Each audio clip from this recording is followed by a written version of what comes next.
All right, guys, I got another triple feature here for you for 2026 thriller horror type films. And we're going to start here with, I don't know, let's go with the last one I watched, which is the most fresh, I guess, in my mind, My Sister's Bones. Okay, I'll just say this about the movie. I was excited about this film because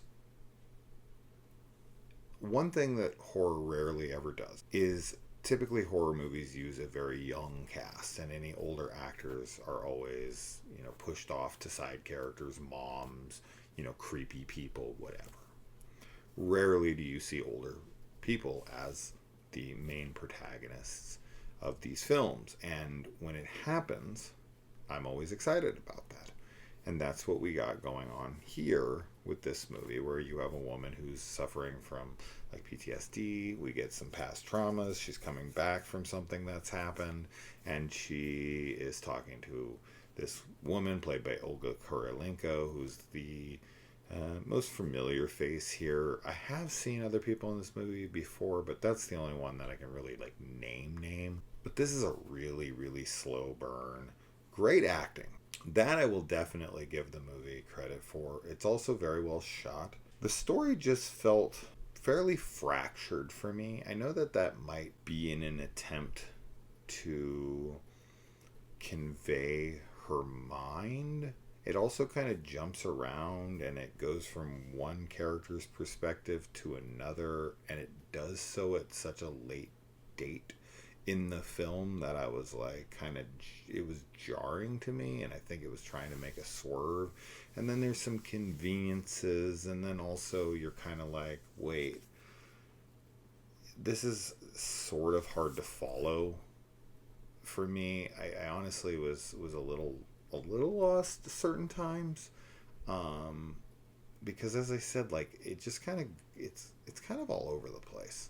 Honestly, that's the way it felt. Now, I did, full disclosure here, I did watch this in between a bunch of things. Like, I wasn't doing anything while watching this, but I was pulled away from it many times. I, like, kept trying to watch it. I've watched 5 minutes here, 5 minutes there. Kids would come out, wife would come in, whatever kind of thing.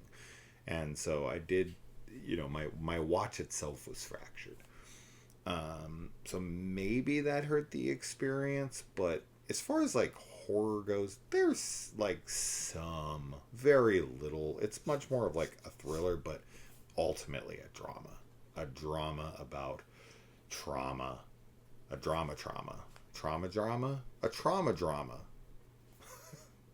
Hey, there we go. So yeah. Anyway, I don't know. I'm not going to recommend this one, even though, like, I think there's good in it for sure. But ultimately, it just kind of felt very disconnected because I couldn't really latch on to much due to the slow pace and kind of the fractured storytelling for me. So, My Sister's Bones.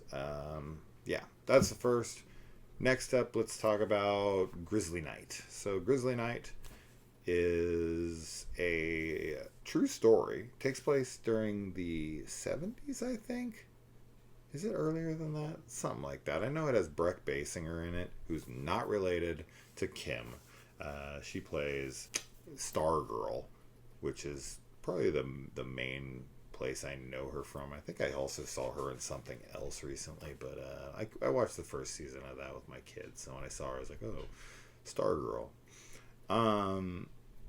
Yeah, I mean, the story itself is definitely interesting as far as like, if you were to listen to this story told very quickly, like, oh, that's a rare event. That's wild. And it's sad what ended up transpiring during and after the events of this film. Because, yeah, I mean, as you guys can tell by the title, this has to do with grizzly bears attacking people. Now, this plays out much more like a drama, right?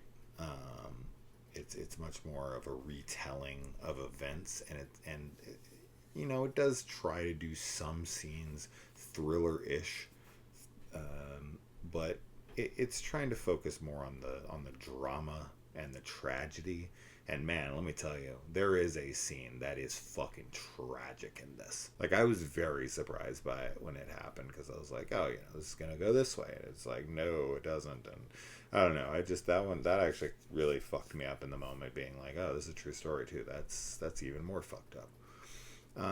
But it's not a very good movie. It feels cheap. It feels very, very cheap. That's what it felt to me. Like, it's a pretty amateur, lower budgeted attempt at trying to tell us like a true story that's very tragic. And I don't know, I just feel like this is almost insulting to the actual victims and whatnot. It's not terrible. Don't get me wrong. It isn't. And I just wish that this could have been made by better filmmakers. And outside of that one scene, everything else just kind of feels very flat and very amateur, and that absolutely hurts the production here. And the acting is all pretty stiff for the most part, so none of that stuff works. But the story itself is somewhat interesting for sure, because of the rarity of the events. So, not a recommendation. 2 in a row. Can we go for 3? Let's see. So, finally here, I watched a slasher movie that is called He's Watching You, or aka The Black Spines, or Black Spines.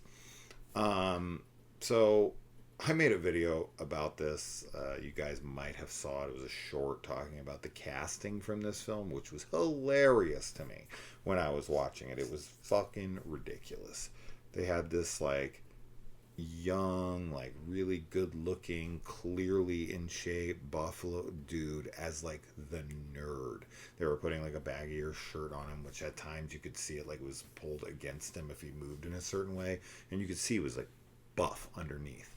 And then they like threw glasses on him, and they were like, he's a nerd. And then they had freaking Dimitri from Cobra Kai, the MIT nerd who's best friends with Hawk. Yeah, that kid, he's the bully who's bullying this guy. That shit was ridiculous. Absolutely ridiculous. Obviously, if you flipped them, it would have worked perfectly. But for some reason, they decided to cast the really good looking buff dude as the nerd, and then the awkward looking goofball, as the jock. Like, it, what a weird decision casting wise. I don't get that at all. You couldn't find anybody really, and if you wanted to use the guy from Cobra Kai, because you're like, oh, it's the kid from Cobra Kai. And funny enough, the woman who plays the geek's mom in this is Miguel's mom from Cobra Kai as well. So you got a couple Cobra Kai alums in here. Anyway, moving on from that. The reason I watched this one is because people were like, oh, there's some really good kills. It's a slasher film. You got to check it out. And I was like, yes, absolutely. If that's the case, then I do. There was some good kills. I'll give the film that. There were a couple good kills. Nothing amazing, nothing crazy, but good. Yeah, on screen and pretty violent, and yeah, there's a good amount of kills, and some of them are memorable enough. So good on them for that. I could have done with pretty much everything else. Done without it. Like, yeah, the story, the reveal of like the killer, our characterizations, our dialogue, all that stuff is just not good. I was not engaged. I wasn't into it. I felt a lot of it was extremely generic, extremely been there, done that kind of shit. Of course, it's a slasher. I'm not expecting some, originality and thought-provoking script or anything like that. But I do have to be engaged. And there's just such weird casting choices, too. Like, I had already talked about the other ones, but then there's another kid. I know he's supposed to be held back a couple years, so maybe he's 20, but he is fully tatted. I mean, like throat tattoos, fully sleeved on both arms, chest, everything tattooed. Dude, what?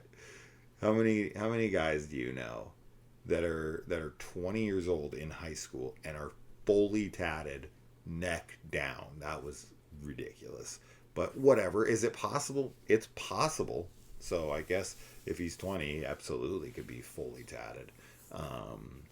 But I was like, I don't think I've ever seen them cast a high school student like fully tattooed. That was a wild choice. And then he like does stuff where you're like, he goes in and he just straight up takes something, and this girl's like, I'm gonna actually call the police, whatever. And then that just doesn't really get brought up again. Weird shit like that where you're like, huh? What happened with that? What's going on with that? Unless I missed a line later, it's possible. But it was just, and as I said, the story, how it plays out, what it ends up being in the end, you're just kind of like, oh, okay, that's whatever. That's kind of lame. All right, I guess. Why not? And the ending, I guess maybe they're trying to set up the tease of a sequel, or maybe they're hinting at something else. I don't know. I don't really care, to be honest. So these are 3 duds in a row for me. I got nothing to recommend here for you. So I apologize for wasting your time, but hopefully you were thinking about checking out any of these. I will have saved you time. Although I know my slasher fanatics here are going to check out He's Watching You just because they want to see the kills. Totally fine. Totally fine. But that is all there is to it. So for me, I would just fast forward to the kills. It's fine. Some people will like it. I just maybe am being too harsh on the film. I personally didn't get much out of it. So there you go. So 3 films for you to check out right now. Although I say don't check any of them out. What can I do? I didn't make the fucking things. I'm just here to report on them. So those are my thoughts. Let me know if you've seen any of them. Let me know if you watch any of them. And I'll see you for the next batch. Adios.